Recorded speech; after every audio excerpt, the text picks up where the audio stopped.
something about your movie, why I made a curator's pick of the Hollywood Fringe Film community, heart,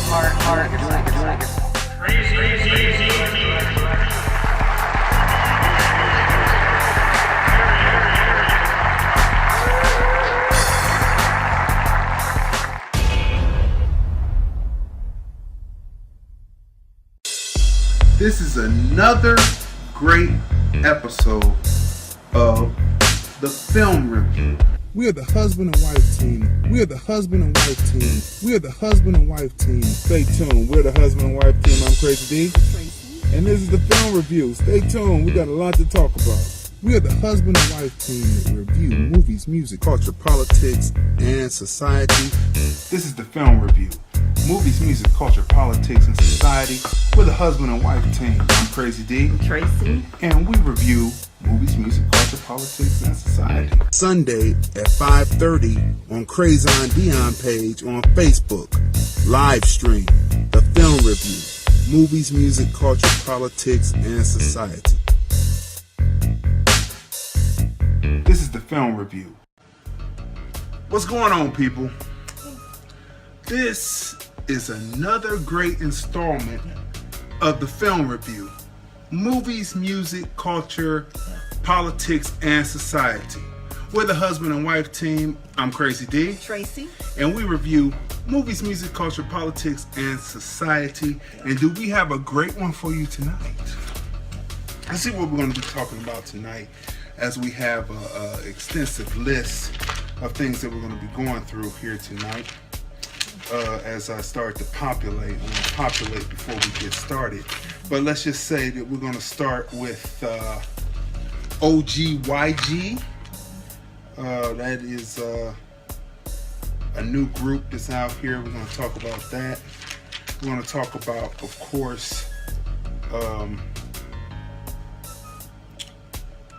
what's happening with Jussie Smollett. We're going to talk about, we're going to go more in depth with us, give some spoilers, and go more in depth about, what the film means. And then we just came back from seeing another great film called Dumbo. Yeah. Classic. Yeah, so we're going to be doing that, and we're going to be chiming in and talking about that. Yeah. And I'm trying to see what happened to the part of my notes that talked about what we were going to be talking about today. Okay, so Well, first of all, our prayers go out to Nipsey Hussle. Yeah, that's right. Yeah. Nipsey Hussle. I mean, it's a shame. A person. I come from a background of owning a business, a CD DVD store. When I began, it was a record store, but then as we went on, it became a CD DVD store because the things turned digital. There were no more cassettes. There was no more vinyl, so it was CDs and cassettes, then just CDs and DVDs, and thus it became a CD DVD store in the end, and that's where I started my film endeavors, off telling the story through the Black Ice Chronicles. So to see someone who brought a business to their neighborhood, to bring about commerce and business and build up the neighborhood, to see them shot. They say he reportedly shot 6 times. I mean, it's really a disastrous situation. Let me type in as I do some population. So it's really crazy, and it seems that TMZ used to be covering all kinds of different stars, but now all they seem to cover is hip-hop, because hip-hop is king. And it's just not that what happened with Nipsey Hussle has to do with hip-hop, but it's just that he's a hip-hop artist, and it seems like that's all they cover now is hip-hop artists, instead of covering everything. Right. It seems like there's no interest in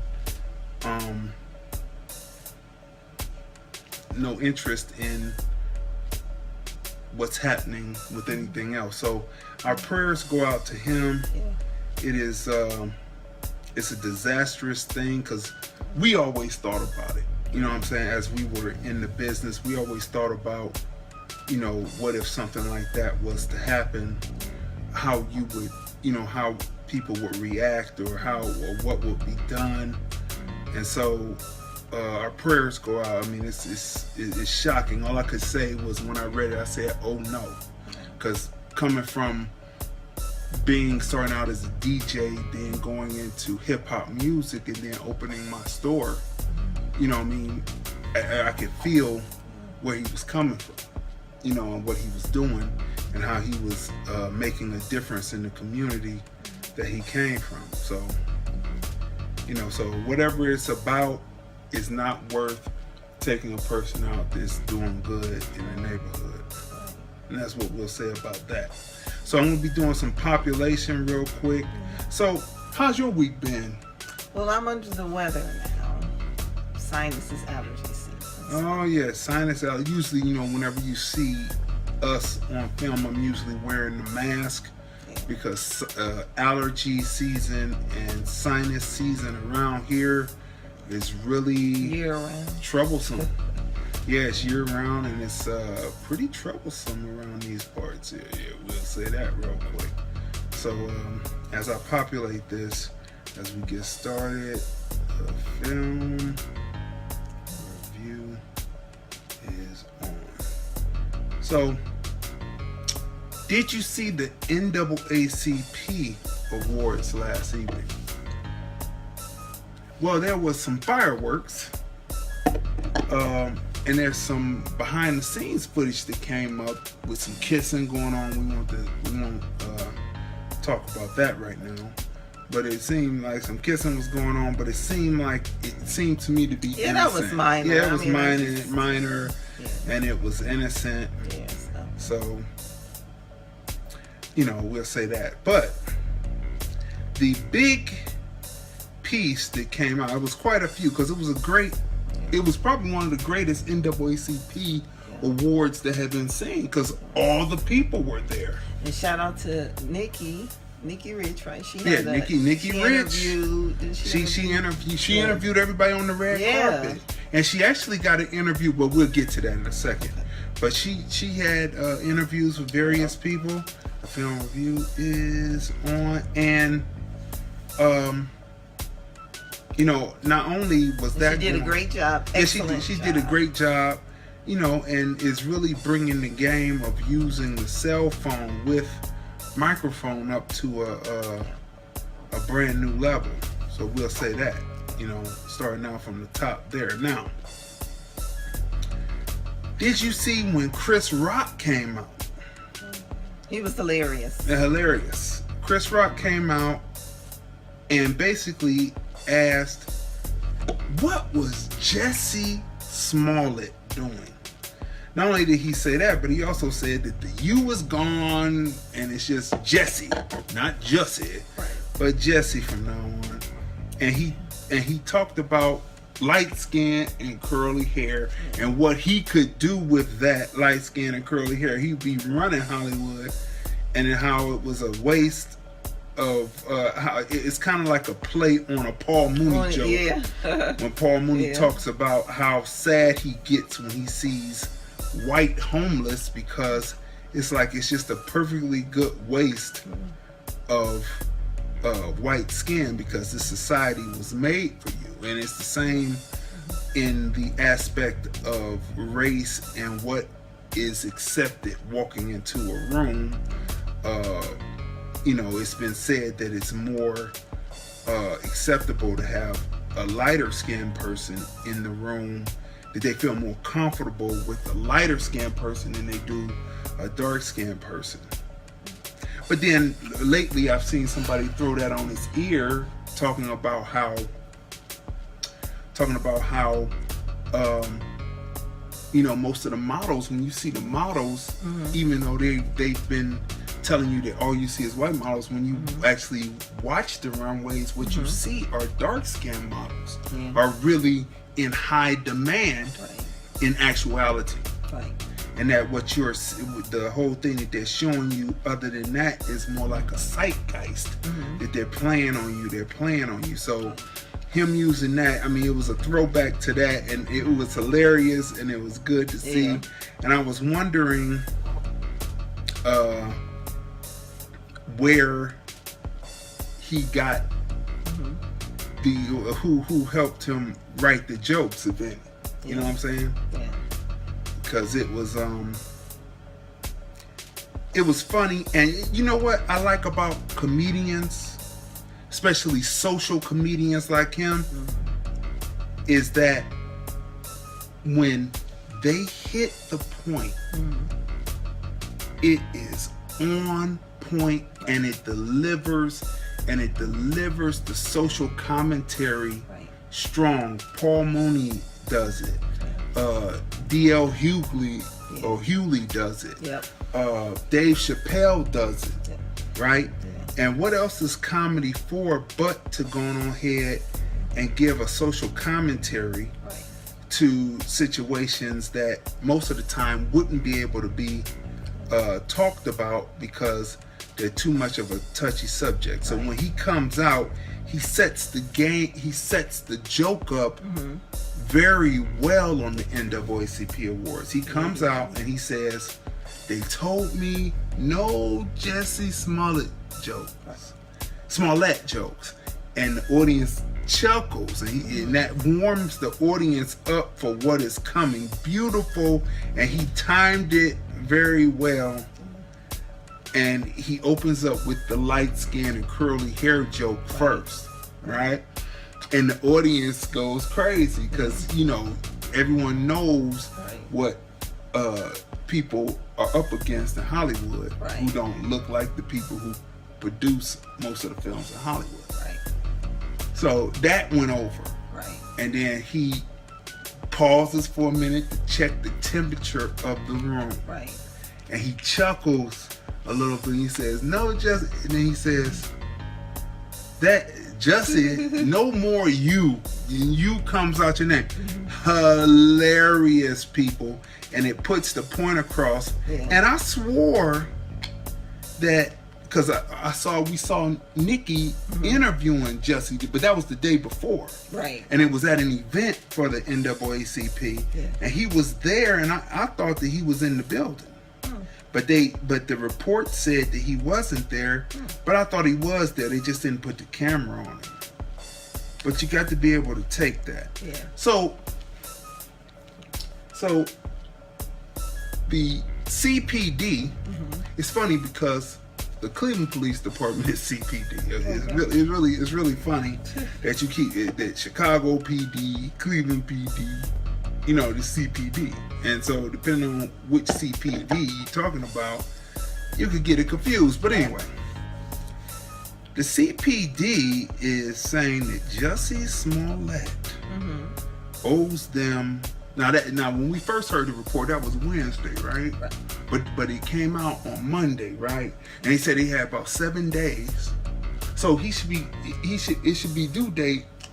Oh, that's Monday, just so right? That's just ridiculous. I mean, I'm just saying, like, I asked the question in the lead up promo to this particular episode of the of the film review, episode 53. Sponsored by the Black Ice Chronicles. Yeah, we're gonna get to that in a minute. I'm thinking ahead.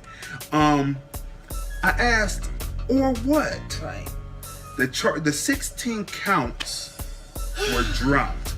We don't know why they were dropped, how they were dropped. You know, the records are sealed, so we don't know whose hands were pulling what strings to get this taken care of for him. But he's off the hook, and then somehow the $130,000 price tag came. I guess the authorities in Chicago right now are used to getting that money because R. Kelly not only paid his bail, the 10% of that $1 million bond, you know, he also paid his $169,000 plus child support payment. So I guess they're used to getting big money from out of black celebrities. But my question to them is, shouldn't Chicago be paying black people reparations, ADOS reparations, because they were a seaport and still are a seaport. Maybe that's and what they getting all the money together for.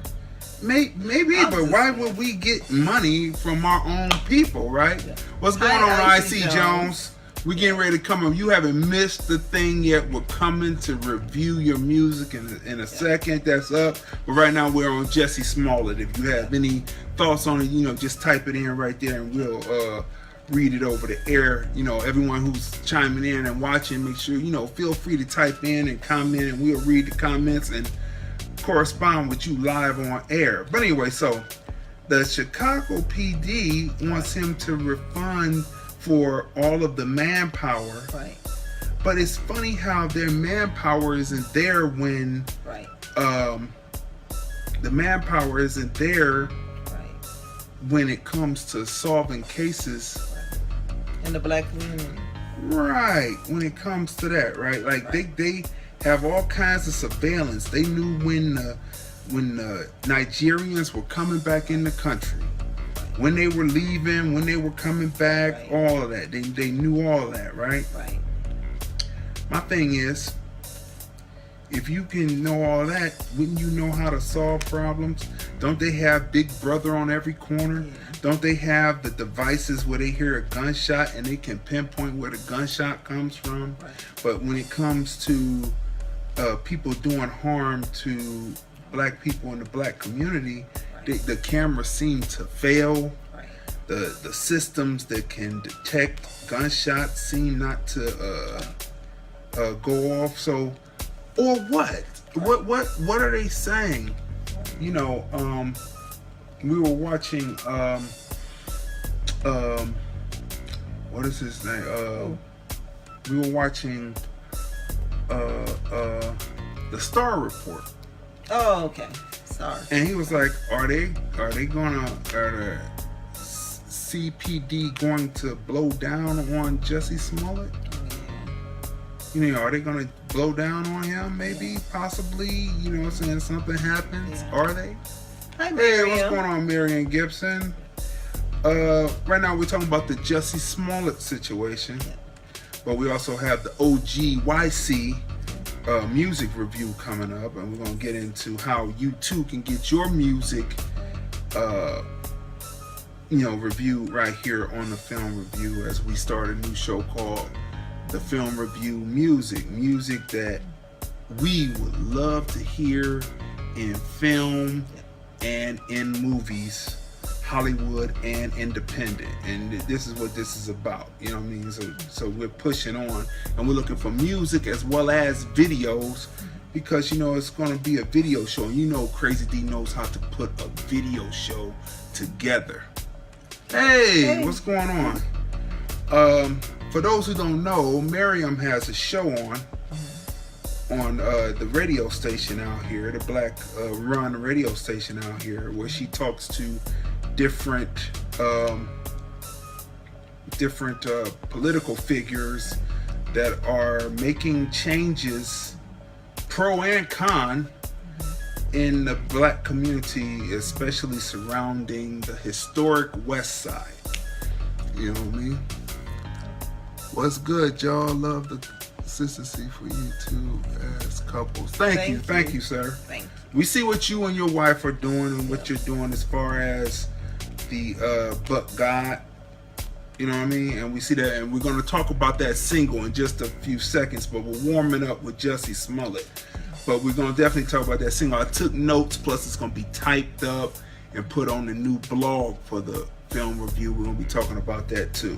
So everything that we review as far as music is concerned is going to go up in written form, so people can see the reviews as well as see the reviews right here on the Film Review and Film Review Music that's coming out.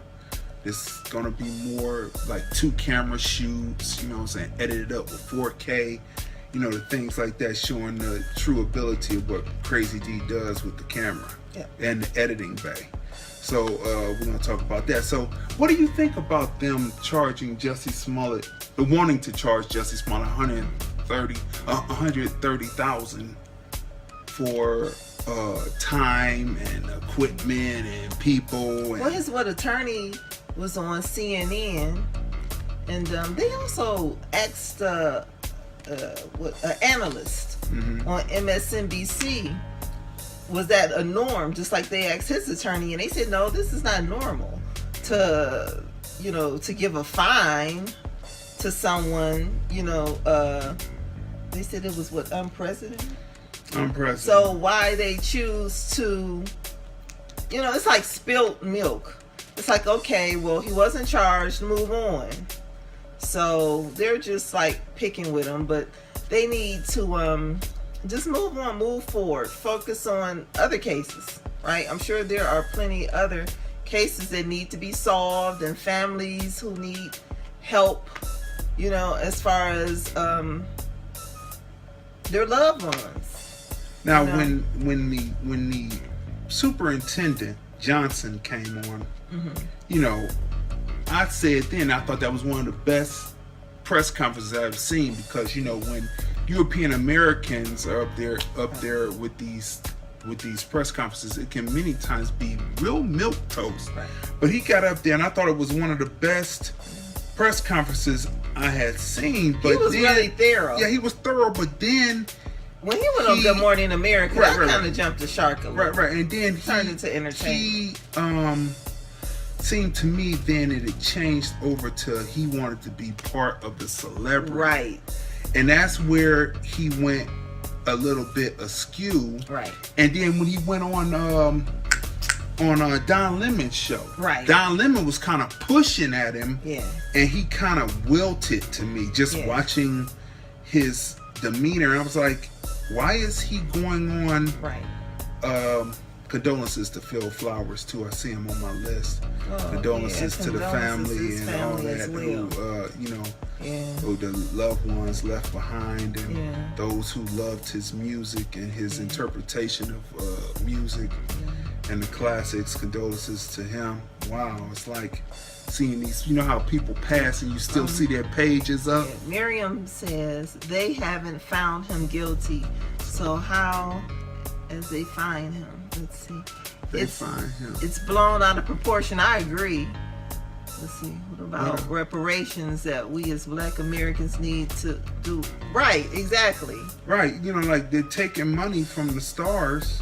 Right. And they're just filling their coffers and everything. Yeah. And it's really crazy. So, we need reparations, people. Yeah.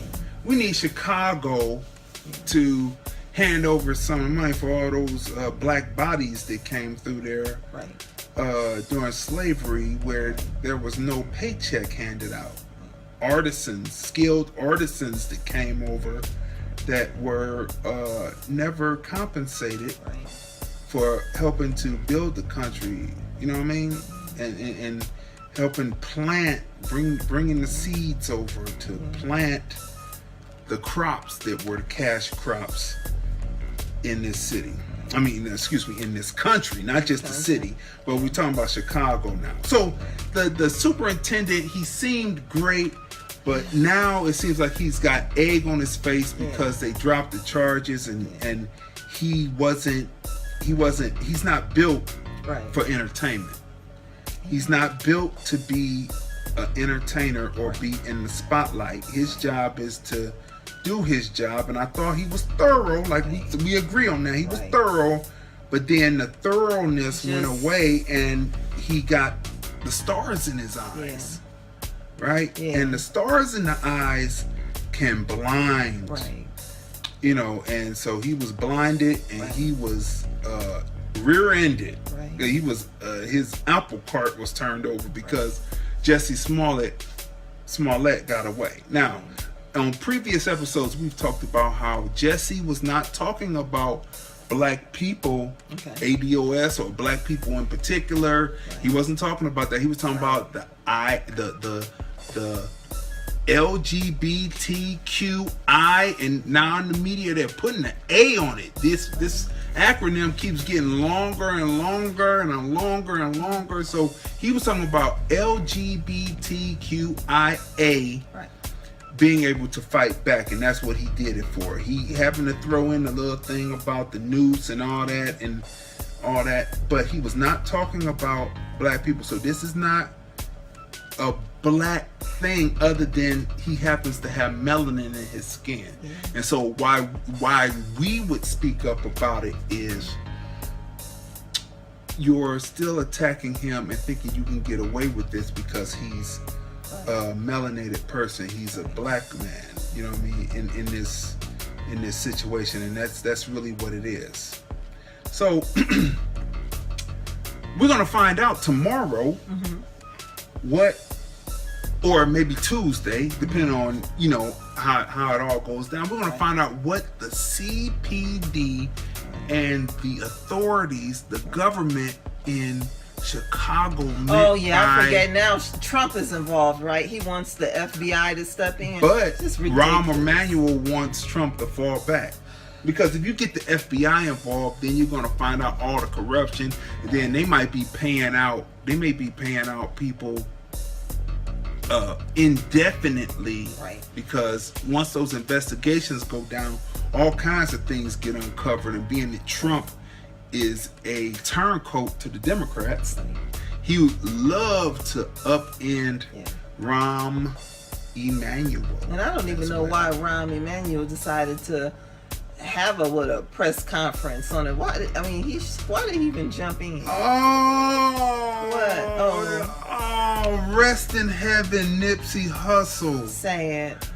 DJ D-Wax just announced it on his Sad. Condolences to his family. That is so sad. And then to his wife or fiance, Laura London. Oh my God! I mean, I hope it's not true, and it's just. But they said he was shot 6 times outside his store. D-Wax just announced it. Did Nikki Rich? Let's see. Rested Nikki Rich. Yeah. Just announced it. Yeah. Oh, it's so sad. The man was making moves for black people, and to be taken out in a business in the neighborhood. That is sad. I remember when Nipsey Hussle came out, because he came out while we were in the store. Yeah. He was on documentaries. He was on this dude from Cleveland had moved out to California, and he had a line of DVDs out that featured, like the strippers, and he featured hip hop acts. And Nipsey Hussle, the first time I ever heard about Nipsey Hussle was that Rahm Emanuel was a joke. He needs to clean up all those dead bodies in Chicago. Right. What is he doing about that exactly? He needs to focus on that. Oh man, this is you was hoping when you heard it that he was pulling through. Yeah. That is so sad. And he was working on the documentary. See now here's where the conspiracy, where the theories of what it is. He was working on a documentary about Dr. Sebi. And how Dr. Sebi actually... Hello, Mike. What's going on, Mike? Thanks for chiming in. Not only actually cured AIDS, but actually had cured cancer. Right, as well as other diseases. And other diseases. Yeah. And, oh my God. Sad about Nipsey. I mean, how... Hussle. Anton Howard just posted it. Oh my God, man. So I'm not going to be one of those people to say, when is the black... See you later, Miriam. See you later. I'm not going to be one of those ones talking about when is the black on black violence going to stop. Mike says, rest in peace, Nipsey. They took another one from us. Yeah, it's... it is. It's sad. It's sad. And, so the whole...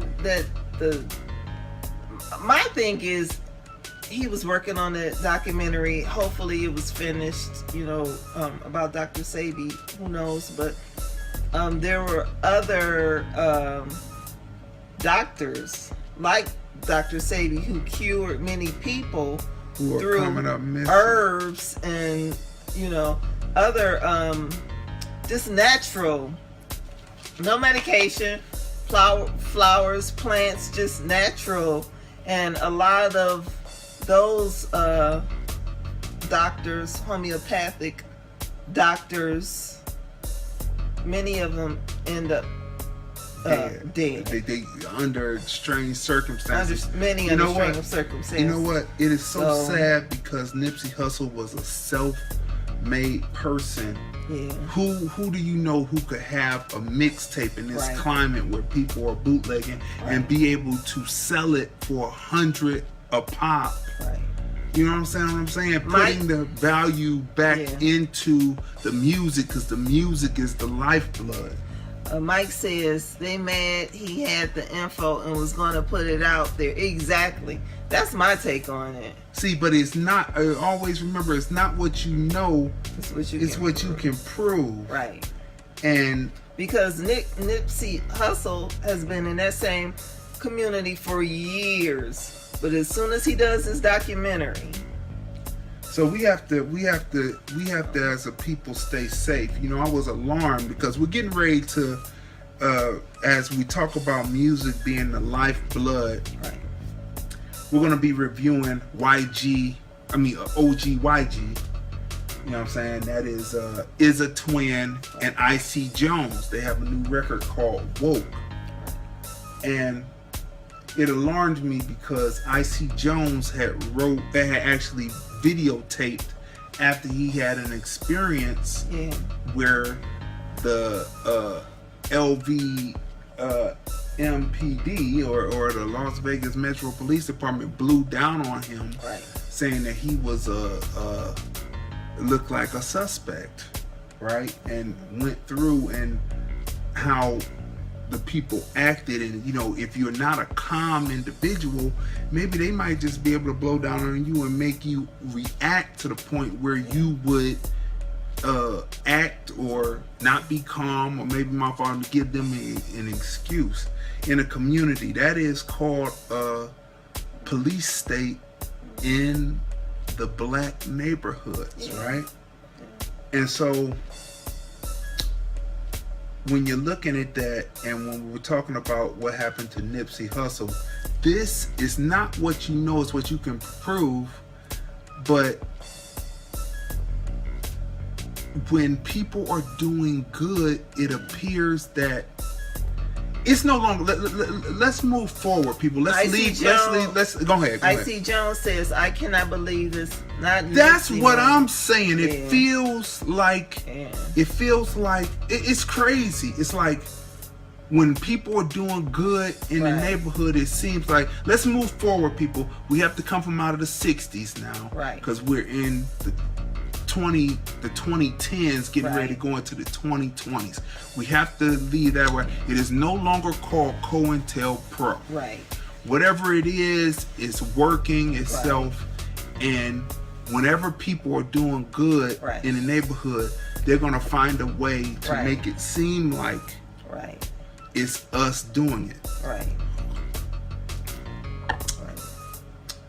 There's an episode of Black Monday, and we talked about this a couple of weeks ago. There's an episode of Black Monday where the woman comes in. She says she's from Baltimore. It's during the time when Don Cheadle's character was in the Black Panthers, and they started the morning breakfast program. And she comes up talking loud, talking about, we need to get armed resistance against them.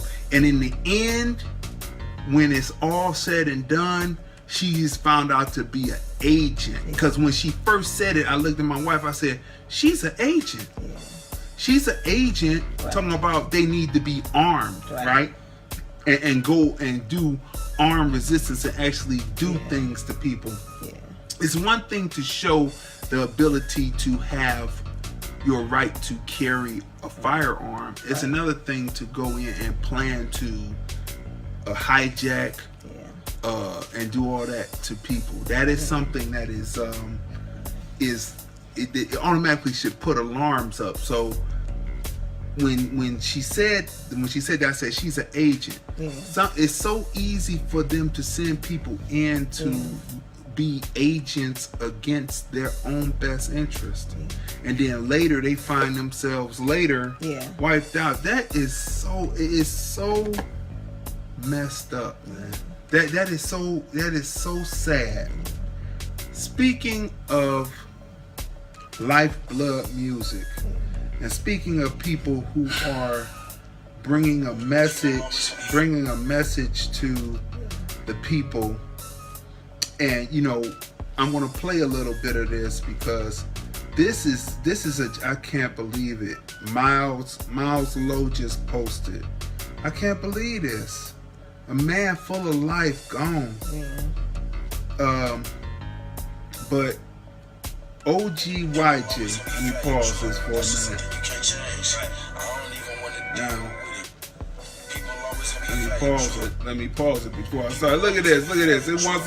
It wants to start up, people. I don't know what's going on. Let me drop it down for a minute. Listen. So it's Ogyg, yes, which is a twin, yep, and it is IC Jones, yes, right? Yep. And these two brothers have come together to produce a hip hop record. Yeah. And yeah, I got to hold back on the enthusiasm a little bit because I want to read the review that's going to be all typed up. Yeah. All right. So I'm going to give you a piece of the song. Listen to what parents teach you, then all of the warnings by switching your lane. Man, most your friends ain't your friends. Hate comes from within. Watch your back and circle. It's the 7 deadly sins. Save for a rainy day. Cause one day it's gonna rain. Cut off the leases attached to your name. Money don't ease the pain. Gotta stay woke. Gotta stay paid. Can't stay broke. No, gotta stay woke. If you want beef, I'll call my bro. Gotta stay woke. Hanging in the hood with the bloods and the lows. Gotta stay woke. This bug got a WTO. Stay woke. Gotta stay woke. Gotta stay paid. Can't stay broke. No, gotta stay woke. If you want beef, I'll call my bro. Gotta stay woke. Hanging in the hood with the bloods and the lows. Gotta stay woke. This bug got a WTO. I was born and said I was 15. When to stay out of the precinct. 2 fingers in the thumb. Police come run. If we get caught, we don't lip sync. Stay quiet, my nigga. You can't speak. Say fuck the police and just lip sync. Okay, so we gave you a little piece of it so that you can get a piece of it, but the song is a dope record. So let's go through it. So first of all, this is the kickoff of the film review music, where we expose music that is hip hop and hip hop influenced, to say this is the music we like to hear in films, movies, independent and Hollywood. So filmmakers, producers, score, soundtrack compilers, contact the artists that we spotlight on the film review music. So Ogyg, all right? That is, again, is a twin, and IC Jones. Let's break down their music real quick here. Ogyg featuring is a twin and IC Jones, Woke. The opening is an introduction to what's to come, focusing on the melody with both MCs spitting a 16-bar count. Is dope. It's just dope. It kind of puts you in the mind of UGK's International Players Anthem, where Andre 3000 from Outkast opens with a 26-bar verse over just the melody from I Choose You, establishing the melody of the song before David Banner's beat production drops on the one. The melody on Woke is mad crazy, but when the beat drops, the repetitive hi-hat with the hand claps instead of a snare pushes the song. The claps hit while the MCs place syllables up against the hi-hat. Beautifully done. The mix is on point. That's what I'm saying. The vocal and the hi-hat, the syllables are hitting up against the clap instead of the snare, and it's not impeded on, it's not mixed horribly, it's mixed down, and it's a beautiful mix, and it it gets hypnotic to you. The bass line floats in the back. The bass line floating in the back accents the kick drum, sounding as if it was played with live instruments.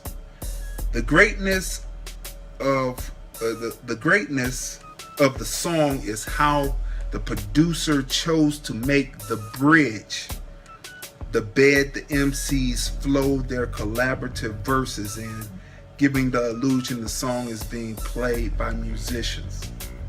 The flow is now. The flow is relevant, the flow is now, but gives homage to groups who would trade lines within the same verse, going back and forth, trading lines within the verse, like Run DMC, Houdini, Stetsasonic, World Supreme Team. Well, I was in the other room and I asked you, who were you listening to? Because it sound good. Yeah, it sounds good. The sound, everything. Yeah. The hook, the chorus, and the refrain. The most important part of a song finds good standing in the Woke record, as both Izza Twin and Icy Jones trade lines within the hook, which is catchy and most def sing-along friendly, like following the bouncing ball. It is the topic and topical. The verses tell the story of hoods across America, and due to the verses along with the chorus, easily can make this song a national and international hit. That's right. And on top of that, what they're talking about, to me, I coined it as gospel upliftment hop, meaning that it's not his hop or gospel hip hop, but it has elements of gospel and upliftment hip hop, which I call gospel upliftment hop. And I have to give it a 10. I have to give the record a 10. It's well put together. It's something that you will enjoy listening to. What would you rate the song? I would give it a 10 too, because like you said, the music, like the vocals, the lyrics, it caught my attention because I was working at the time, and most of the time, I'm really focused, and I'm really, really good at shutting everything out around me and focusing, but it grabbed my ear, and it sounds really good, so I stopped what I was doing, and I went back in his office, and I asked him, who are you listening to? Who is this? It sounds good. So I would definitely give it a 10, because usually when I'm working, I'm zoned in on what I'm doing, and it has to sound really good to stop me from what I'm doing to get up from my desk and to go into his office. And so definitely a 10. Wait a minute, back to Nipsey Hussle for a minute, and Laura London. Yeah, they're married. They got married, they said, a few months ago in Mexico. So yeah, they dated for years, but they are married. But think of this for a minute. Remember ATL? Okay. And it was the scene where Big Boy plays the drug dealer. Right. And it's Ross. Right.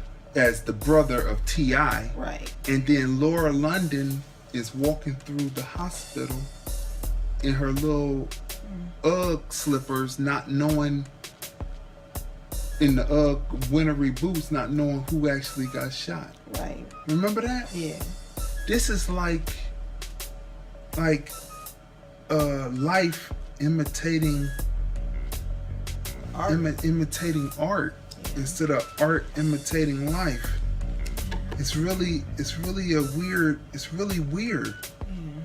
It's a weird situation altogether. I don't know. It's really a weird situation altogether. So, it's like seeing this and seeing the movie.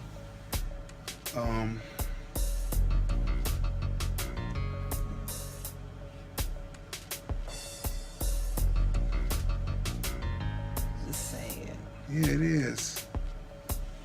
That's why we need uplifting music like Like what we got there. Yeah, to help lift the spirits. But this is not 'Cause something where you're not going to tell me that this had to do, that these was just plain old hood. It was plain I old don't hood. think It's not. It's too. yeah, It's too. 6 shots. No, No. no. It's not. It's not. It's not something that you're going to tell me that. It's not something that you're going to tell me that it's just being that just was done. You're not going to tell me that, so they can forget it. It's not something. It's something that is put in. Some organization has something to do with this. It's too many of us going and not any black organizations. That's right, and he did. He was doing good. That's the. I mean, when people do good, I was just telling you yesterday.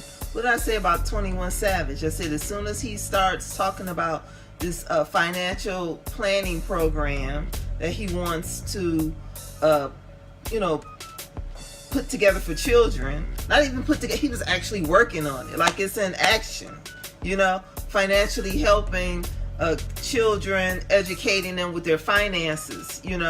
And all of a sudden, he's, they're ready to ship him out of America.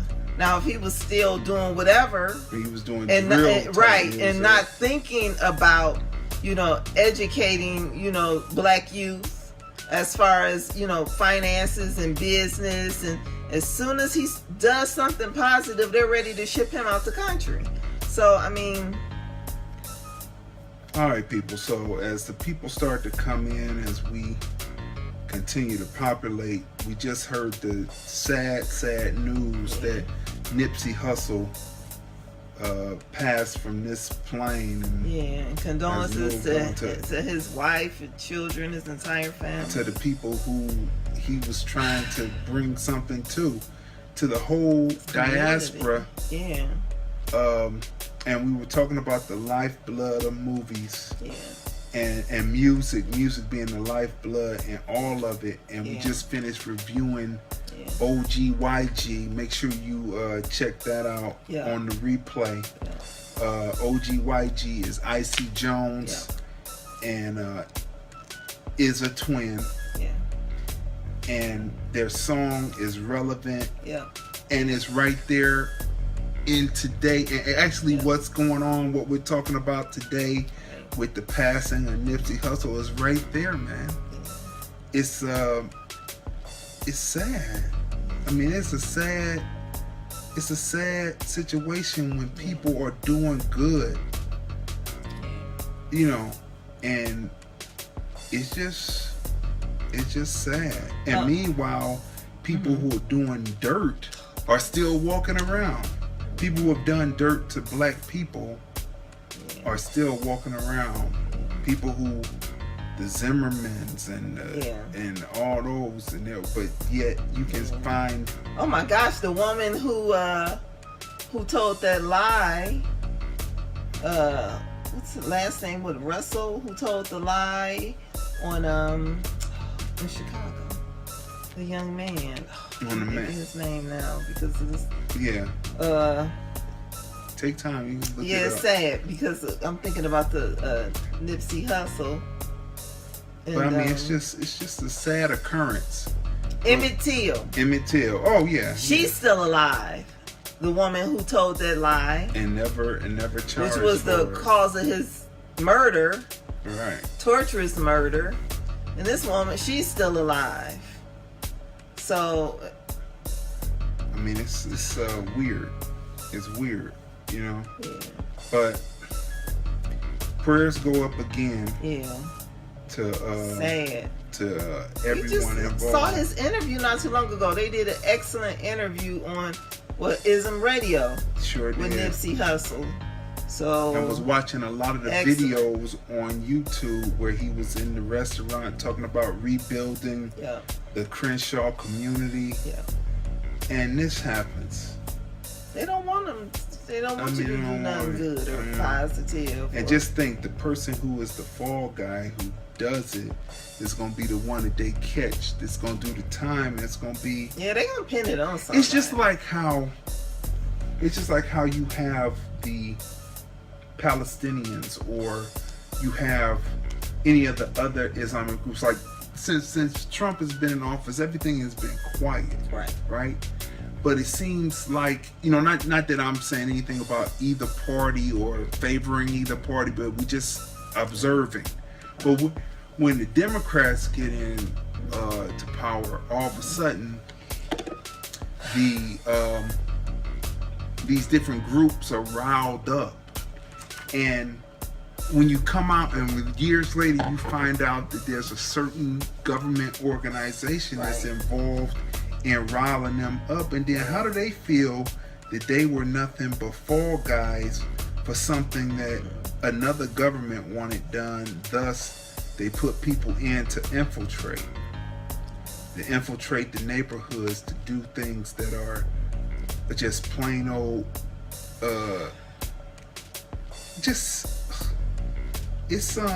it's sad, but we got to move on. But just like we said, the Ogyg woke song, we gave it a 10. Yep. Make sure you check it out. You can hear the whole one on the Crazy D Film Dude IG page. It's the first entry there. You can hear the whole song, and then go pick it up and support these two brothers, because the message that they're putting in the music is strong and well worth hearing. And the song, since I put it up saying that we were going to review it at 5:30, people have been chiming in and saying that they like the song, like.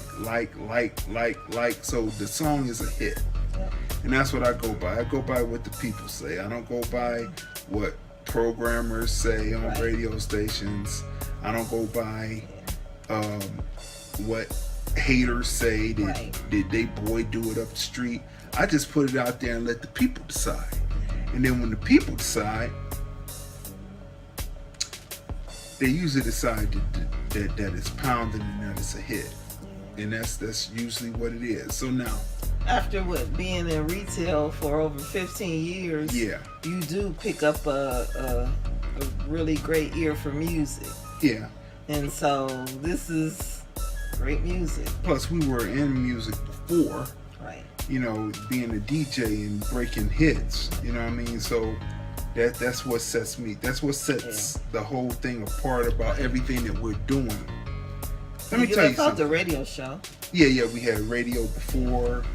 Hey, James. And thanks for chiming in. What's going on, James Foreman? Cleveland, Ohio. So that's what sets apart, is having an ear in this. Right. And let me say something else to the people. If people, if a person is really into what you're doing, is how is that they will put their money where their mouth is. Right. I have never shied away from promoting and pushing people who I believed in their product, right? I believed in what they were doing. Hey, Quentin O'Brien. Hey, what's going on, Quinn? Thanks for chiming in. I've never done that. And in these times of people who, you see, we're here today, gone tomorrow. It's like a UGK record. One day you're here, and then you're gone. Yeah. And so it's too short a time to think of anything else but making sure that dreams come true. Yeah. With Nipsey Hussle passing, like, we're staying on this for a minute because it's shocking. It's shocking. When I first heard it, I saw LeBron put the prayer hands up, and hey, what's going on, Sharon? Thanks for chiming in. I saw LeBron James put the prayer hands up, and I was like, what? I said, what's happening to Nipsey? So now I had to Google it, And then I saw it, and then it just came down now while we're on that he passed from us. I was just hoping that we would hear that he was in the hospital, but recovering. I didn't expect. No, you didn't expect that. Yeah. And I hope that we don't go through the same things. Hey, what's going on, Dame? Thanks for checking in. I hope that we don't go through the same thing that we went through with Pac. People putting out the autopsy pictures and all that. We don't need all that. I mean, it is sad, man, when people are doing something good in the community and they are wiped out like that. It is not just the hood that did it. Yeah. And I mean, I'm gonna keep on emphasizing that so that we won't be thinking that we gotta start talking about black on black crime. Yeah. It's not black on black crime. This is not something that is whoever they get, because they still haven't solved Jam Master Jay. Oh please, they haven't solved they'll Biggie. Need a fall guy, so they're gonna probably have somebody in the tomorrow to cover up. So if they solve it, or whoever they put up there, you can look up there and say there was somebody else behind that person. And that's what we're gonna say about that, because it's sad, man.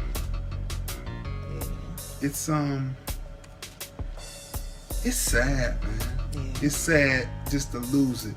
I'm not one of those people to get on talking about we got to do better. It's because of honestly, when we saw the interview on the ISM show when Tariq Nasheed interviewed Nipsey Hussle, and he talked about that documentary that he was doing on Dr. Sebi. And what did I say? I said, I hope he's okay. Everything is okay, because they wiping people out. Because of these doctors like Dr. Sebi, who have been curing people through herbs and plants, and I mean, and all of these doctors are murdered. They're dead all of a sudden, And so, and then as soon as he does this documentary, and then all of a sudden, process of doing the process, it, right? And then all of a sudden, and he opens up a business in 2017 to help the neighborhood, right? So, I mean, it's some hardcore hate going on, and it don't have nothing to do within us, except for some of us are being used to execute the hate. But the hate comes from the original hate, and the original hate is behind I can almost guarantee it when it's all pulled out later, that the original hate that caused bondage of ADOS is behind this. So listen, y'all, let me tell you. So you can see all of the episodes of, come on, y'all. You can see all of the episodes of the Black Ice Chronicles and the film review on. I'm just combobulated right now. It's shocking, man. It's shocking. It's like you losing one of your own. It's shocking. It's shocking. But you can watch all of this on LordlandFilms.com. That's LordlandFilms.com. We have the film review on there. You can watch all the back episodes and also link to the podcast. It's crazy, man. I mean, I'm speechless right now, and I gotta pull it in. Let me tell you, for all the people who are looking to get their music reviewed, who have videos, who are independent, this is why we do this. Because life is short. Life is not guaranteed, so that's why we make sure that we get our people seen, heard, recognized, and appreciated. And that's why we are starting the film review music show, where it's going to be more production, where we do 2 camera shoots, all that, show the graphics and the editing technique of your dude right here, Crazy D. So for those people, we want you to submit your videos to lordlandenterprises@hotmail.com. That's lordlandenterprises@hotmail.com. Again, lordlandenterprises@hotmail.com. We will review your music and your videos, and we're looking for music that is influenced by hip hop, as well as that most definitely hip hop music. So that's lordlandenterprises@hotmail.com. When you submit your songs and your videos, send them again to lordlandenterprises@hotmail.com. Hey, Shani. And make sure that you include your name, group name, label affiliation, if any, and a brief bio so we can talk about you. And when you send it in to lordlandenterprises@hotmail.com, make sure that you attach attention, the film review, music show, and we're gonna get it on. And you know Crazy D knows how to produce a music video show. All right. So the reason why we've done this, and anyone who knows my track record, is for just things just like what we see happening right now. That life is short. Nothing is guaranteed. It is a sad situation to have lost this man who was doing something good for the community. And that's the reason why we do this. That's the reason why we produce the film review, movies, music, culture, politics, and society, so that we can talk about, you know, what influences us, what moves us, what contributions and what influence black people have had in this society for that reason. Now, let me tell you something. If people do not put their money where their mouth is concerning what you do, then they truly are not for you. You understand what I'm saying? I send this in, people send this in, and we review movies, put the time to put together the shows that will pop and rock and introduce new acts. But also, in between time, I have done things like the Back in Cleveland film. This on lordlandfilms.com. You can go there and watch it on demand. That's the Back in Cleveland film that, you know, won awards, and you know, you can go right there to lordlandfilms.com and watch it, right?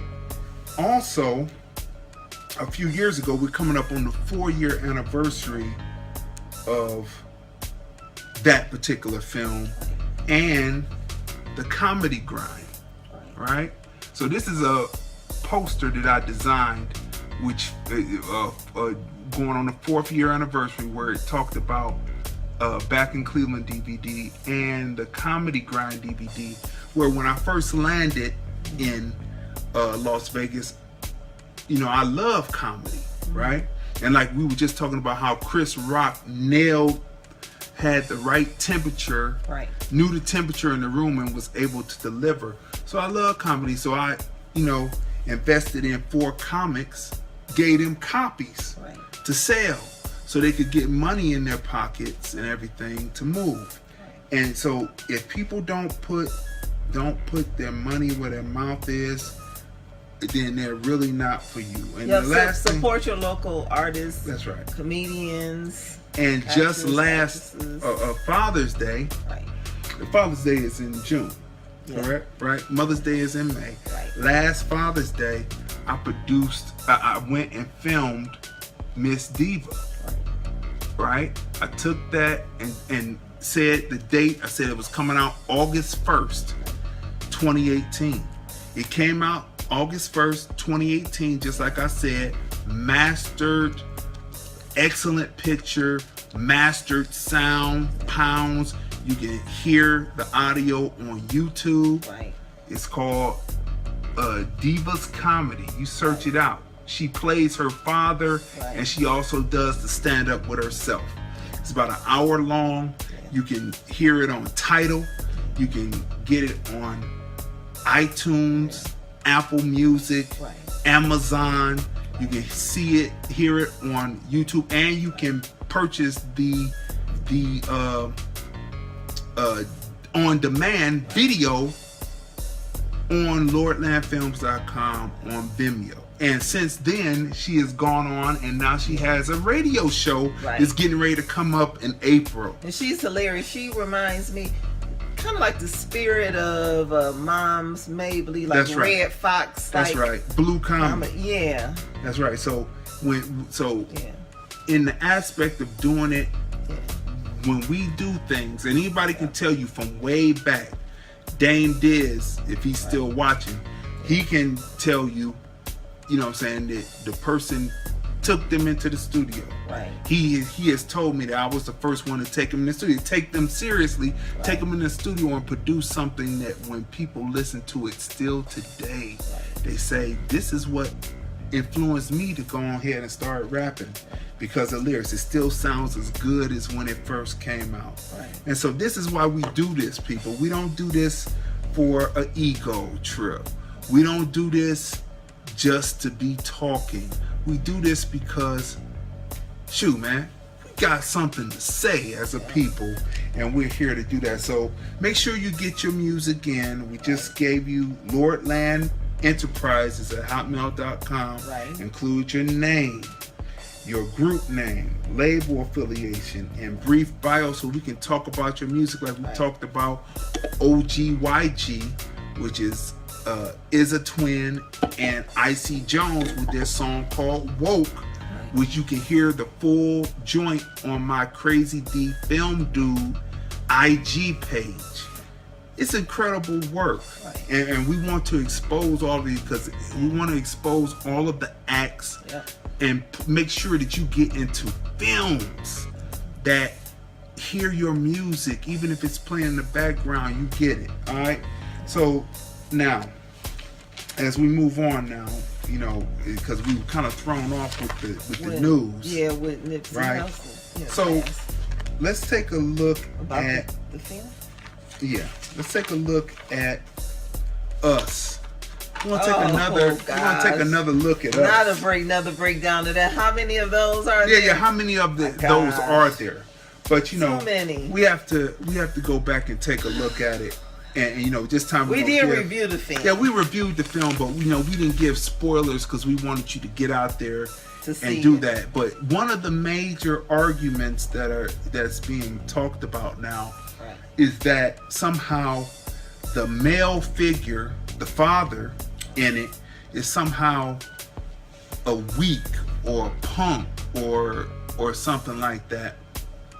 And well, let's go back and break down. So the film opens with, it's kind of like Hitchcockian. It starts out with the titles over an eye of a bunny rabbit, and as it begins to pull out, you start to see the one bunny in cages. Then you start to see multiple bunnies in cages, and then you see a multitude of cages with bunnies in it, and it's kind of like a metaphor of those who are the tethered, that they are basically, it's a metaphor talking about being multiplying,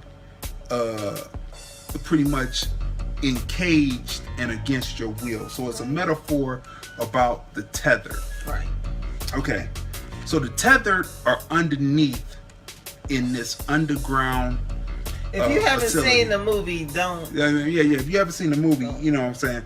I mean, you know what? Because this is gonna be So the spoilers. spoilers, Okay, so so the tethered are in this underground facility, and from what we can decipher now as it's been going on is that the same people in Get Out who wore red were like the Red Society, part of the Knights Templar, and it appears by what people are thinking, and I could kind of follow this mythos that they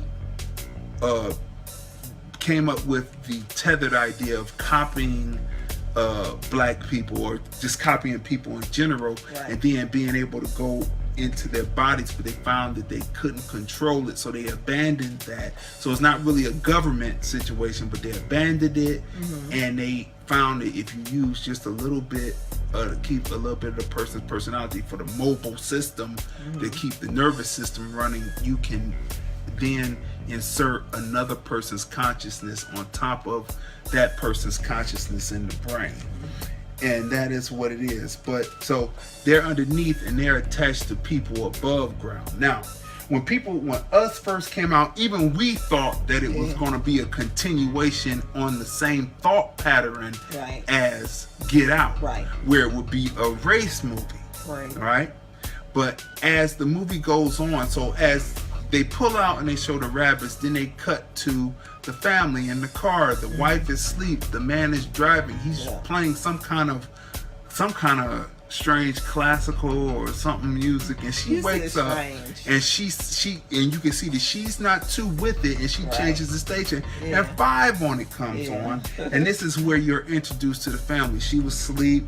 He was driving. The daughter is more predisposed and absorbed in her phone, and the boy is there. He's looking out the window. He has this mask, which gives you a thought of there will be a story of there will be a masking somewhere, right? So they had a conversation. They go there to the house. I'm skipping around because I still want you to go see the film. They get to the house. They talk about wanting to be with the Joneses, right? Wanting to have the boat like them and boat like that. And there have been people who over the internet who have criticized and said that the family is not a true representation of an ADOS or black family. Why? Because actually ADOS, being it ADOS is traditionally has been at the bottom of the totem pole economically, and by 2053 it's said that black people will be zero wealth. Not how much you can spend, but wealth, stuff that you can come. I don't understand that. So they're saying that because they are not a true representation, they should have shown a true representation of family. They wouldn't have a summer house. They wouldn't have this. They wouldn't have that. We know people, black people, who own a summer home over in Virginia Beach, right? Yeah. So. Right.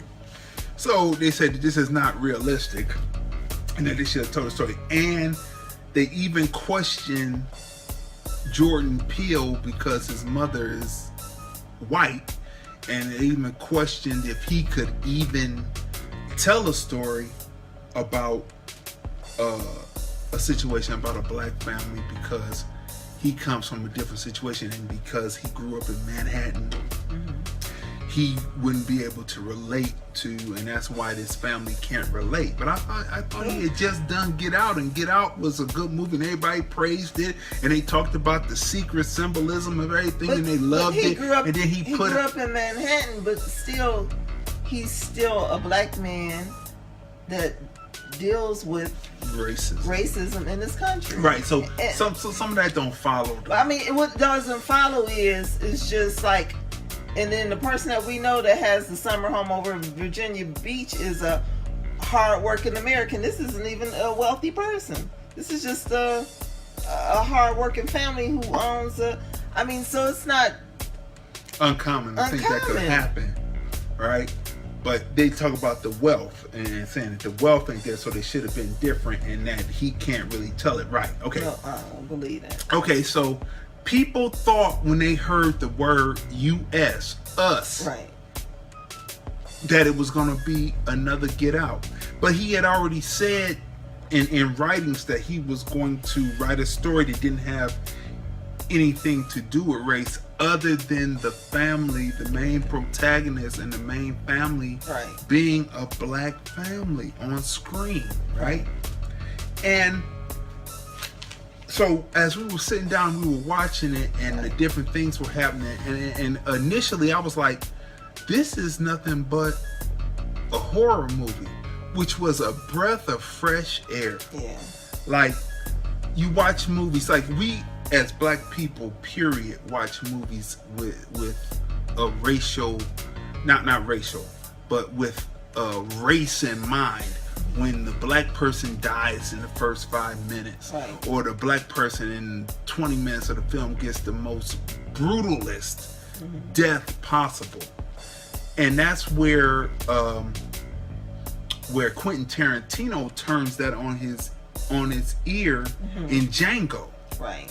When he gets the worst possible death as the slaver, Right. he gets blown to bits. Sorry for those who haven't seen Django, but you should have seen Django. He gets blown to bits, Right. and as Jamie Foxx, as Django begins to eliminate Right.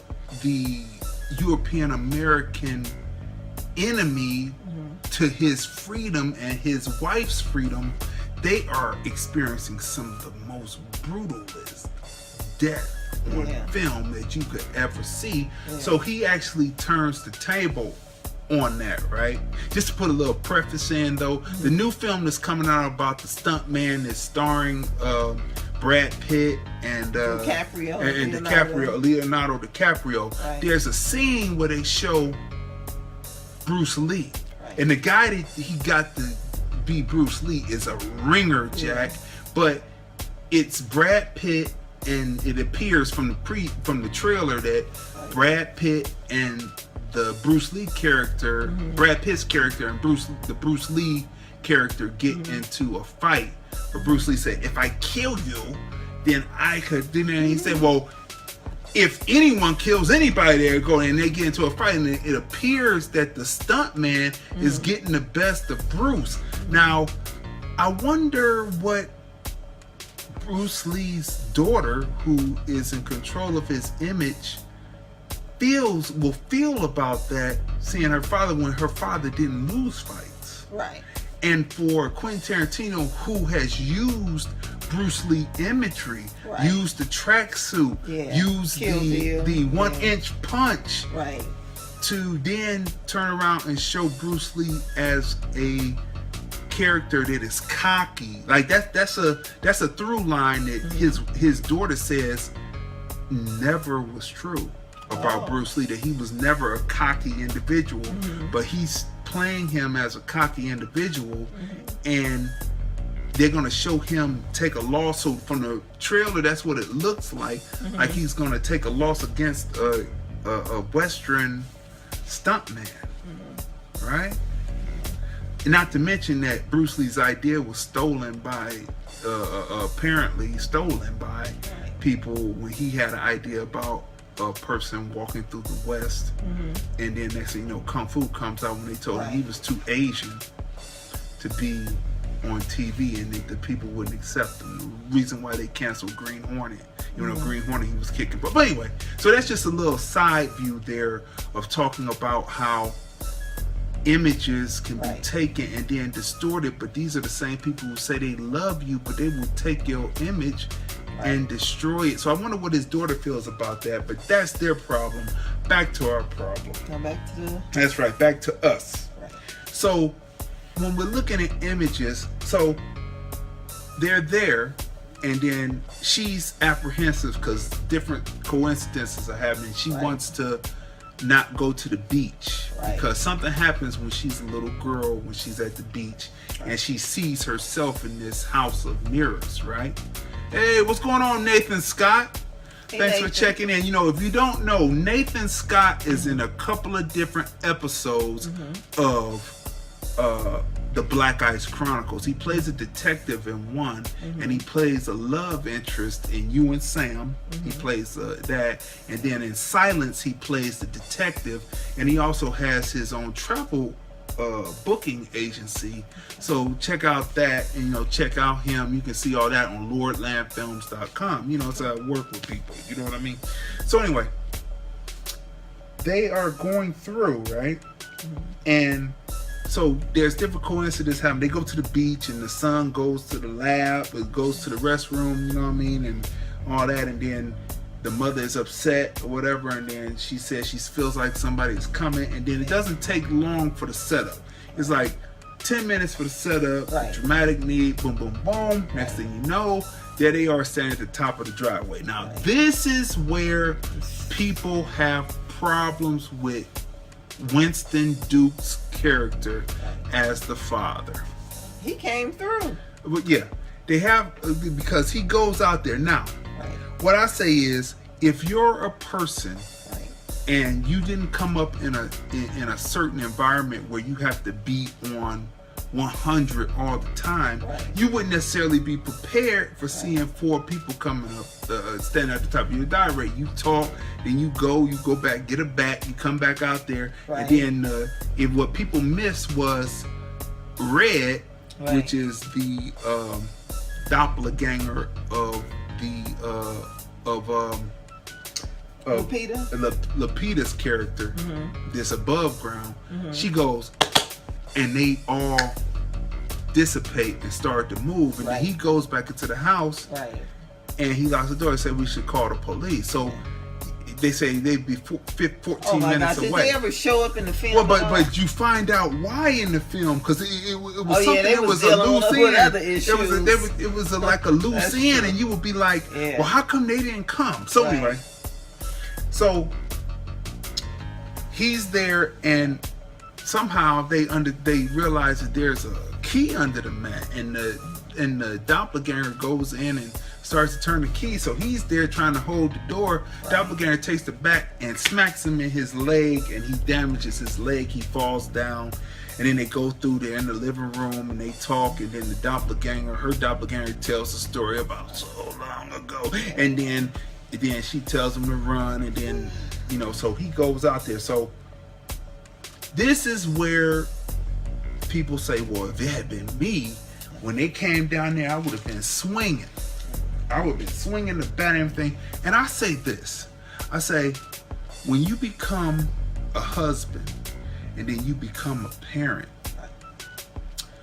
your thought process changes, because your thing then becomes, Right. I could stand out here and do Custer's Last Stand. I could do that, but if I fall, what happens to my family? Right. What's going on, Ken Evans? Thanks for chiming in and watching. Ken Evans, Urban Chambers, or the Urban Chamber in Las Vegas. If I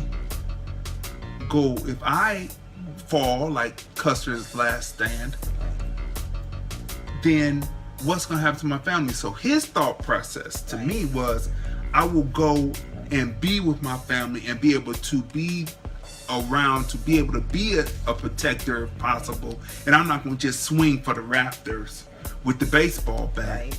Because I don't know what this is.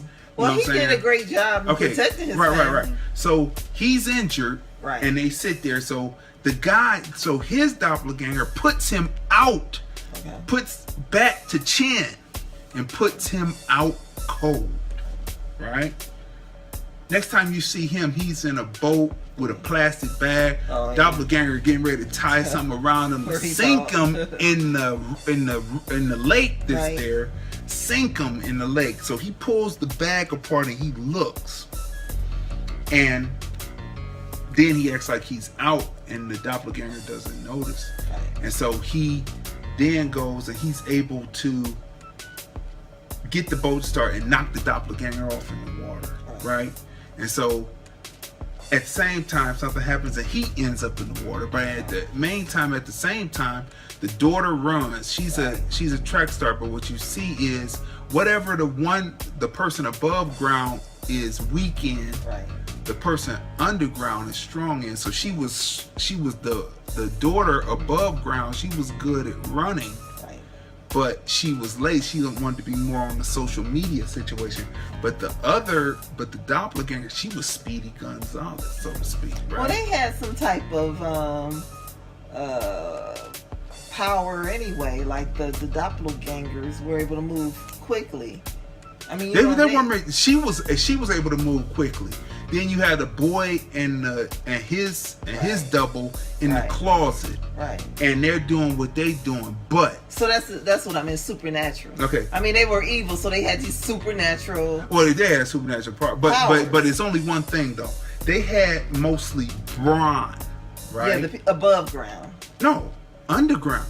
They had brawn. Oh yeah, brawn, and they had brains. And above ground, it brains. was brains. So you see with the father, though he was not prepared initially to handle what had come to him, in the end, he handled it with flying colors, and he takes care of his double by, you have to see the story, but he hits his head up against the boat engine, and the boat blades shred his to a pulp, and he comes back limping with the baseball bat as a cane.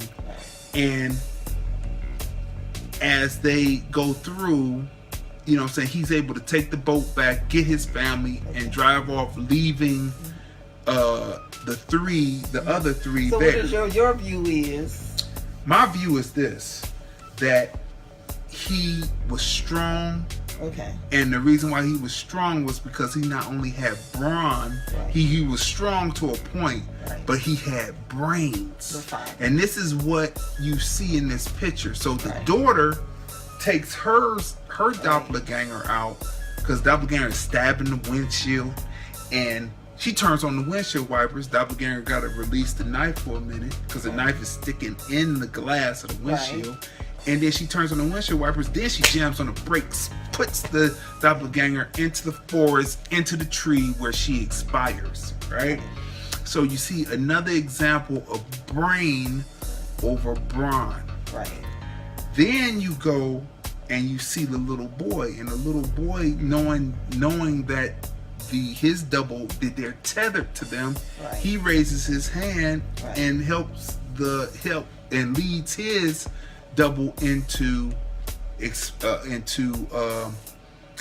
placing his own self into fire, thus expiring him. So it's brawn over brain. And this is why you should see this film. So the father is not a punk. He's not that, because when the time came, he stepped up. Now, many people criticize because in the end, when the boy is taken by Lupita's double and taken down into the lower caverns underneath, right? And you're trying to figure out how Lupita's above ground character knows how to go through and walk down. You're trying to figure that out, but it kind of plays, motherly instinct. You try to play. But so they're in criticism because the father stays with the daughter and still is his happy-go-lucky self, still cracking jokes. You know, have you ever noticed this? There's some people who crack jokes under certain situations. They crack jokes, but they're still serious in what they're doing. And I would say that's the type of character he is, right? So he says in that. But thematically and cinematically, he was not the star or the hero of the film. Lupita is. Right. And so when you understand script writing and thematic writing and cinematic writing, the person who is the hero is the one that has to go on and do it by themselves. Which is Lupita. So beautiful writing that he would stay with his daughter just in case something, because they were seeing the doppelgangers lined up. So him staying with his daughter is being the father figure protected, but he's injured. He wouldn't be able to hobble all that way. So that was beautifully written for the reason why he wouldn't be able to do it. And Lupita's character would have to go on and actually do it. So thematically and cinematically she had to do it because she's the hero of the film. I mean, when I saw the film, I said it in the theater. I said, oh, well, the father, kicked butt. So we said that no spoilers, so everybody No, we know. assume and have seen the film, so we say, but all out, the he father took out 2. Yeah, so I don't understand when the whole week thing, because I'm just like, if anyone who has ever had like an injury to their leg or foot, they know, that it's not really much you can do once your foot and the leg is going to stop you. Yeah. So for him to even do what he did was amazing. Showed his strength. Right. And then he used his brains right. against them. Yeah, because everyone he battled, he took out. He took care of. So. And then I see a lot of, because we've been watching the different reviews that people had as they were just spoiling. They were spoiling before the movie was out for 3 weeks, or 2 weeks, or even 1 before week. the movie. Yeah, you're right. Yeah, they were spoiling, out, right? They were telling. So, my thing is, the women were talking about there were a lot of women on these different reviews of it, saying that he was weak, he was a punk, he was a B, he was this and that. And I'm like, but aren't we supposed to be in woman power? And then when you get a film where the woman is strong and she's a strong protagonist, then all of a sudden you're talking about how weak the man is. We can't have it both ways. We've got to decide what we want. We want women to be strong. Right. Then sometimes where the man is weak, the woman will be strong. Sometimes where the woman is weak, the man will be strong. Right. That's in relationship. But sometimes I think that people aren't in relationship, so they wouldn't understand what they saw on film. But we're gonna leave that right there. We're gonna put it right there. So isn't this a celebration of woman power? Right. Isn't that what they're being, all that intersectionality and all that? Isn't that what that's about? And so listen, when Us first came out, everybody thought it was going to be a black film going with Us. This is not a black film. How you know it's not a black film is after they had their initial encounter with their doubles and they're speeding off on the boat down the river, right? Then you are introduced back to the white family that you saw on the beach, that they're going to vacay with, right? And so once you see so when you see the white family, all of a sudden they have doppelgangers and they instantly wipe them out. Yeah, so then it's and then when I film. looked at, I said, "Oh, it's just a horror film. This is not a black film. Right. It's a horror suspense thriller. Right. And the black family is, for once, you could take a deep breath and exhale, and that is not something where we have to have a piece that has to have some kind of social message. Yeah. This is entertainment for entertainment's sake, and to decode and to get clues. out of it what you choose to get out of it, just like any other film. But it's not a black film. Your film. Interpretation. But it is very entertaining with great acting, and the music is great in the film too. And the reason, so in the last film review, 52, because we're on 53. Can you believe it? 53 and then, episodes, so this is the one with Dumbo, which we're covering. Yeah, we're going to cover that next. I called it a 6. I gave it a 6, right? And this is why. Now we can get the spoilers because people have seen it. In film, American audiences love to root for the hero and want the hero to win. But we find out in the film that the above Lupita was actually once the underneath Lupita, and the Lupita that's underneath was once the above Peter, and they were switched when they were 10 years old, and it was done purposely by the underneath Lupita, and so the underneath Lupita of grown is trying to come back and reclaim her. So when the Lupita that's above ground, or was once the Lupita underground, wins, the audience is effing perplexed. Didn't expect that. Did not It's a expect it, twister. and you were like, "Hey!" Oh. Which made it a good film because The twist. It's a new twist, type of which is twist good. in a film. Because that you get I had tired not of seen. sitting in the theaters.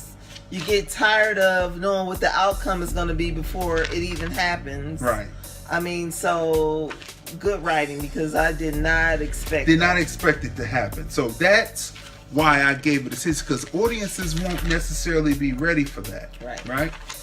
So, what would you rate the film? We've been through it. Oh, I We gave rated some it. What did I give spoilers. it You gave it before? an 8. Yes, would you that's still stick good. with an 8? I would still give it. You know what? After all of the different interpretations, and that just makes me want to take it up to a 9 because people are still talking about it. It's still that good. Now, we broke it down as far as cinematic, Right. thematic structure, 10, lighting, Right. The way the scenes are shot, the blocking, Music. 10, music, Yeah. using it as a character Costume in the and piece. Costume hair and makeup was Right. amazing. at 10. Right. So what it leaves you, and people make a big deal about how they get the scissors, how they get this, how they get that. Some things are left then in fantasy. Just like in and you any have other to- horror film. Right. You just have to suspend belief for that Right. and move on. Right. So, but I still give it a 6 because audiences were not ready Right. for that twist, and that's the shock. And I give it a 9 because of the twist and how it just everybody's still talking about it today. Still talking about it. And I mean, just That's what makes great a good job. film. That's what makes a good film. A great film, yeah. right? So unlike good that job. Captive State. Right. But anyway, Right. on to Dumbo. more things. Dumbo. Yeah. Tim Burton's Dumbo. Now, Yeah. Dumbo is one of my favorite Walt Disney films. Pinocchio, Right. Dumbo. Right. Quite a few others, but Right. in particular, The those Jungle two Book. stand out for me. Right. The Jungle Book, I was disappointed because I grew up listening to the Jungle Book Right. long play record, Right. and there were some songs that weren't in the movie. But when my wife purchased the movie for me on DVD and we watched it as Right. grown folks, I was Right. disappointed. I love the story. The story was good, Right. but I was looking for those songs Right. that were on the long play record, and Right. they weren't there. But And that you was can supposed to always be the anniversary edition. that was the anniversary edition, but they just weren't in the film because when you Okay. go back and read the album cover, it says and additional songs from the Monkeying Around Players or some shit. Oh, okay. But anyway, so Dumbo. My question is, my first question going into the film was, Right. the animals don't talk, and I was like, the whole thing of a Walt Disney film is the animals talking. Right. But Tim Burton decided that the animals wouldn't talk. So is that a problem? Then there's romance in Dumbo. Human romance in Dumbo from just watching the trailer. So I'm talking about what I see in the trailer. I'm like, human romance? And then you got the children, and they're really the ones that looked from the trailer to be interpreting what the animals were doing. I wish they did an You know excellent what I'm saying? job in the film. The song, the destruction of the marquee song in the film, Baby Mine. If you don't know the song Baby Mine, Don't You Cry, Baby Mine, Dry Your Eyes. But anyway, the marquee tear-jerking song in the film, I listened to what they did with it, and I said, oh my God, what is this? So did they destroy the song, right? But Will the song right. I be done seeing about everything when I see a elephant fly? Is that going to be in the film? Because you know that was the hall, the Marshall Hall players who actually sung that song, choir. The Hall Choir or Marshall Hall Choir, which was a black choir back then when the movie was made, and they actually voiced the crows singing When I See an Elephant Fly. So I said, because the NAACP, we just came off of watching the NAACP awards, and the NAACP back then downed the film and considered that part of it racist because the head crow was actually called Jim Crow. Okay. And people who don't know, Jim Crow was a system that was in the South after Reconstruction that was purposefully made to retard the black community and keep them from having economic and social advancement within the society, which held us back for 100 years from 1865 to 1965, 64 Civil Rights Act, 65 Voting Rights Act, 68 Fair Housing Act. So it kept us back. So just a quick history there.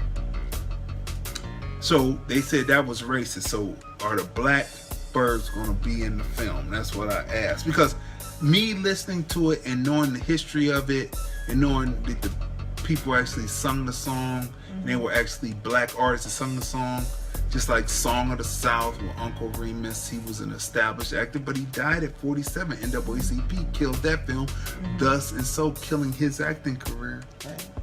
So, so that is what the problem is with that, right? Right. And then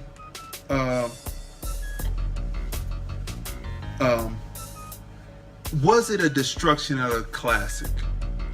So were all these questions answered when you Yes.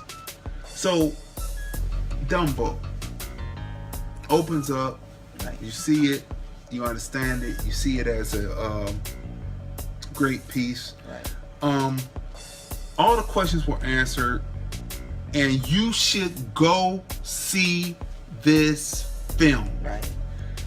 Dumbo, in its own way, under Tim Burton's ability to tell a story, right, will be its own classic.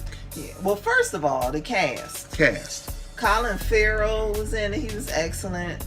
Michael Keaton, Danny DeVito, Eva Green, Alan Arkin, and presenting Nico Parker, who played the little girl, and Finley Hobbins, who played the little boy. They played Colin Farrell's children in the film. Roshan Seth, Lars Ingolden, Diobia Operi, Joseph Garrett, Miguel Munez Seguera. I mean, it's just huge. It was a huge cast. They did a great job to me. Like the music was great. Hey, Franklin. Hey, thanks for chiming in, Franklin. The music was great. I like the acrobatics. I like the colors. I felt like I was at the circus. I love how in this film it was diverse. Because normally, like when you watch a Tim Burton film, you don't see that many black people. You don't see any, do you? Well, in this film, you do. Just in the audience watching the circus. Mm-hmm. Watching the circus. They're sitting in the audience just every day walking down the street. You know? So, I mean, the cast, he really did a good job with inclusion. Because on Twitter, people said, we rock with your movies, but you never have any black people in the movie. So he corrected that. And that was like, what, 2 years ago? The smartest person in the film was a black strongman. Right. Who not only was the strongman, his right-hand man, but he also did the taxes. Yeah. So, it's weird how that done. So they didn't have When I See an Elephant Fly in the film, but they did use. Well, you'll see the film because we're not going to give any spoilers on that. The romance in Dumbo subdued, so that was good. The animals didn't talk, but the way Tim Burton was able to tell the story, the emotion on the animals' faces, they did a great job with and that. Using the children as the ones who interpreted what the animals were thinking, because the daughter is scientific. Her mental brain is there to. Hey, Alfred. to solve scientific problems. Yes. And to move it forward. So the original Dumbo, Right. you know what I'm saying, it was criticized for certain parts in the film.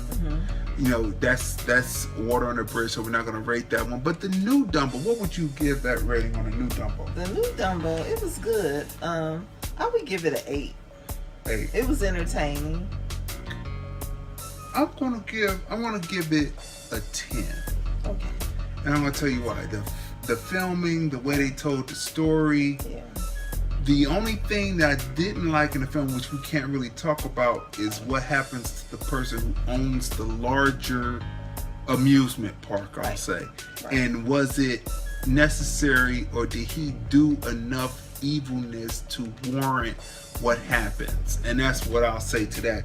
So go see Dumbo. So I'll give it a 10 because it's good. Now, things to watch, people. Cannon's Class with KRS-One. Yeah, Nick Cannon has a really good show. A really good show. That is on YouTube right now. They hit some strong points on there. Yeah. But one thing that KRS-One talked about was gun, which is God, universe, and nature. And that those that have oppressed us or have tried to oppress us over this time have no control over God, universe, and God, universe, and nature. The very things that the very thing that they try to do to give us a zeitgeist to say that they are actually in charge. The very thing that they say they are in charge of is the very thing that is wiping them out. And we have talked about this so when KRS-One said that, we have talked about this on the film review about nature wiping out the European who is doing practicing white supremacy eugenics. And while they're trying to wipe us out, they are naturally being wiped out, and they cannot control God, universe, and nature. And from that, he went on to talk about some other points. I'm going to hit some quick points here. The law, having the law in our community to arrest those who harm us. Like, let's take in Chicago, they showed the police officer, the kid couldn't have been nothing but a scrawny 85 pounds. The police officer about 250 pounds. He put him in a chokehold and choked him, cut his wind off, and you know that he would have brain damage after that, and then they just let him go. That will be the time when the people will come out and have cuffs and arrest them and put them on the curb. And then when the rest of their people came in, they would see the little boy on the ground and see them cuffed on the side waiting. And if you want to do something more, then we're going to cuff you too. And we're going to have the law in our community to be able to be the order to order those who would abuse us because they have the Caucasian or the European American law. So I felt that, and that's true, and this is moving this along into something else. And that was Chicago? That was in Chicago. Meanwhile, they're to me harassing Jussie Smollett. Yeah, you know, honey. Hey, Larry. Hey, what's going on, Larry? Thanks for chiming in and watching. KRS-One talked about man or woman being in control and in law within self, meaning that, in other words, the people who are not in law on themselves are the ones that you would find in the penitentiaries, right? Because they didn't have inner law and inner sovereignty in themselves to say, this is my code of ethics, right? And thus I get along with people who have the same code of ethics, but you cannot be a brother if without God we are not brothers. So in other words, you have to have some type of concept of something greater than yourself that propels you to do right, no matter what religion that you say you are, you can coexist and come together with those because the code of ethic is the same, because as the individual code, you have a code of ethics that you will not cross and you will not do. And so, you know, it's a few points. So go see that. That is Nick Cannon and KRS-One on Cannon's Class. And that's just one of many interviews. Right, but it's the latest one. Yeah, it's really And they good. talked about some books too. Yeah. Now, the last thing that we're going to talk about today is Cardi B Cosby. Is Cardi B Cosby? Now, you know, they arrested Cosby on things that were supposed to be sealed, and they came back and they said that he was drugging women. But And Cosby had a bunch of women, though, that came. I mean, they came forward. Now, right, they came forward. So, Cardi B, they unearthed something that was a few years old, where she was talking about what she had to do to make it, to have the right studio records, the right records that sounded studio quality. She said that she would drug and rob dudes that were, I guess they were at the strip club. And they say, oh, you want to go have sex? Yeah, let's go do this. And she would drug them because they had been drinking already. So the one guy who came forward said that he had went to the restroom because he had been drinking. He came back out. He took the drink. Next thing you know, he out. When he woke up, his shit was gone. His money was gone. All of it was gone. So he came forward, but we don't know how true but that it's is. easy for her to get out of that. But listen. It's easy. Listen. So, is Cardi B Cosby drugging and robbing? Should she be muted? Should she be muted like they would mute R. Kelly or mute Michael Jackson? Michael Jackson is dead, right? But didn't Cosby get on the stand and? But this was supposed to be in a deposition. It was Right. supposed to be sealed. They basically gave him double jeopardy somehow. Well, but yeah. she's on the tape. But then when she comes But back, she can say she was acting. She's on Love and Hip Hop. no. But when she comes back out, she says in her statement to retract it now. Right. She says that she was Boyfriends. dating. They were boyfriends, and they. Well, who gets drugged and robbed who are boyfriends? Well, it wasn't a deposition, so she could say she was. She can easily get out of that. But what if the men died? Well, I mean, or they died later from complications from being poisoned? Because date rape drugs is a poison going in your body that you don't know how it's going to affect you. What did she use? Right. All that. Should she be muted? And then my main question is, and this is the question of the night, you know, what if it was Nicki Minaj? Oh, they would have dragged her all over. And she had said that she had drugged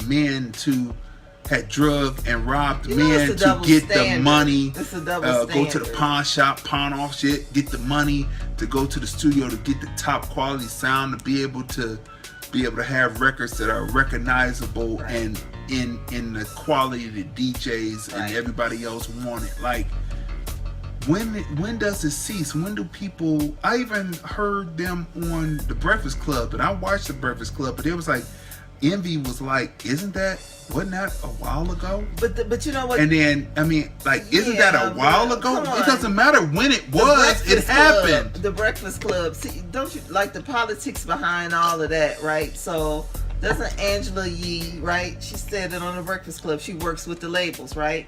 And they mention Kaiser's name a lot, who's, you know, isn't it the same label that Cardi B is on? So the Breakfast Club, they have ties to Cardi B's label. So it's their job to, or they choose to protect her and not see anything that she does that they may go after Nicki Minaj for, or anybody else.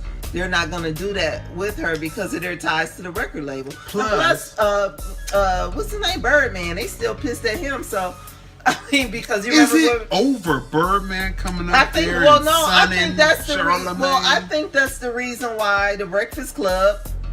That's why I feel like they don't like Nicki Minaj, because she's tied into what Young Money, which is Birdman's cash money at once. right? At once. So One time. they're intertwined, and you know they kind of take it out on Nikki. So in their eyes, no matter what Cardi does, in their eyes, she can't do anything wrong because of their ties to Cardi's record label. And then as far as Nikki goes, because of what happened between them and Birdman, they take it out on her, right? So, you know, Allegedly.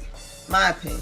Right, allegedly. So, people, this has been another great, robust episode of the Film Review, episode 53. Make sure that we got the new t-shirts coming out. You can see all of that on Crazy D Film Do IG. You can see the new designs. We're going to have that coming out pretty soon. So make sure you cop that. Make sure you go over to lordlandfilms.com and check out the Film Review page where you can watch all the archives, and you can link right over to the Blog Talk Radio and the SoundCloud. For those who are into podcasts, we have all this in podcast form, music, fully laid out, fully mastered, and all this is going to turn when it's fully finished and it's on YouTube. It's going to turn, and this is going to be changed over to something. So we want to say that. And again, man, this is, I mean, we're right here in the middle of history of our story being told. Condolences to the family, to the friends, to the wife, to the extended family of Nipsey Hussle. Jeez.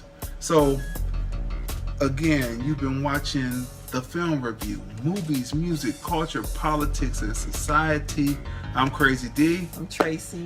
And we review movies, music, culture, politics, and society, and we will see you next time on the Film Review. This is another great episode of the Film Review. We are the husband and wife team. We are the husband and wife team. We are the husband and wife team. Stay tuned. We're the husband and wife team. I'm Crazy D. Tracey. And this is the Film Review. Stay tuned. We got a lot to talk about. We are the husband and wife team that review movies, music, culture, politics, and society. This is the Film Review. Movies, music, culture, politics, and society. We're the husband and wife team. I'm Crazy D. I'm Tracey. And we review movies, music, culture, politics, and society. Sunday at 5:30 on Crazy Dion page on Facebook. Live stream. The Film Review. Movies, music, culture, politics, and society. This is the Film Review.